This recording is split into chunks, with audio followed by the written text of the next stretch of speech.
એક વખતે સ્કૂલના ફંક્શનમાં એક વિદ્વાન વ્યક્તિને બોલાવવામાં આવે છે.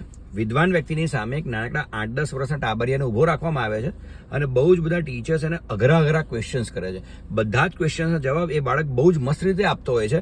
એટલે ટીચરના ચહેરા ઉપર સ્માઇલ અને બાળકના મા બાપના ચહેરા પર ગર્વ દેખાતો હોય છે. વિદ્વાન વ્યક્તિ પણ એવું વિચારે છે કે આ છોકરો 10th અને 12thના ક્વેશ્ચન્સના પણ આન્સર બહુ સરસ રીતે આપે છે. જ્યારે આ સવાલ જવાબનું સેશન પતી જાય છે એટલે વિદ્વાન વ્યક્તિ ધીમેથી ઊભા થઈને બાળક પાસે જાય છે અને બાળકને પૂછે છે કે બેટા તે બહુ જ સરસ જવાબ આપ્યા છે, બોલ તારે ઇનામમાં શું જોઈએ છે. હવે ત્યારે બાળક બહુ ઇનોસન્ટલી એવો જવાબ આપે છે કે તમારા સ્ટેજ પર પેલા લાડુ પડ્યા છે ને એ લાડુમાંથી મારે એક લાડુ ખાવો છે.